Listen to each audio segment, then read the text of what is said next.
अस्सलाम वालेकुम। Daily jobs update के साथ पेशावर शहर की प्राइवेट नौकरियां स्क्रीन पे आपने देखे होंगे। सबके पूर्ण नंबर से इन जॉब्स में से जो सा काम आप जानते हैं आप इनसे रब्ता करें और सारी इंफॉर्मेशन लेने के बाद अगर आपका दिल करे तो आप इनके पास उस काम के लिए जा सकते हैं। तफसील से पहले अगर आप चैनल पर नए हैं और जॉब्स की तलाश में है तो चैनल को सब्सक्राइब कर ले ताकि हमारे मज़ीद अपडेट्स आप तक पहुँचती रहे। अच्छा, नोट कर ले, सारा tower Khyber super market Peshawar सदर में मेल फीमेल तजुर्बाकार मेडिकल रैप की ज़रूरत है। तनख्वाह 30,000 है प्लस कमीशन है। तो नंबर्स है, नोट कर ले और बाकी आप इनसे बात कर सकते हैं।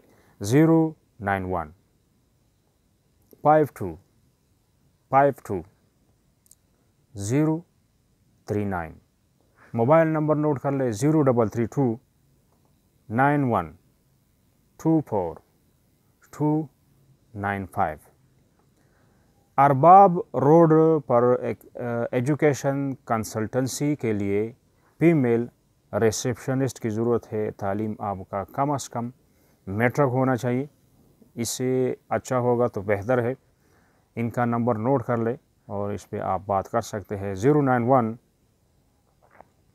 58 41 030।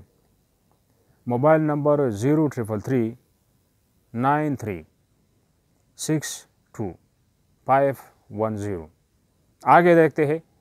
डीन्स ट्रेड सेंटर के नाम से पेशावर में कंसल्टेंसी फर्म को FA पास स्टाफ की ज़रूरत है। आपका FA या FSC तालीम है तो इनको चाहिए, ज़रूरत है। बाकी आप इनसे फ़ोन पे बात कर सकते हैं। 091 56 03 477 और मोबाइल नंबर 0315 01 99914। ये इनका नंबर है। आगे देखते हैं। Global girls degree college university road पर फीमेल टीचर्स की ज़रूरत है। इंग्लिश BS MA MSc और उर्दू MA BS। तो इनका नंबर वीडियो के इस डिस्क्रिप्शन में मौजूद है, वहाँ से आप ले और आप इनसे बात कर सकते हैं। तो ये थी आज की हमारी अपडेट। नेक्स्ट अपडेट के लिए खुदा हाफिज़।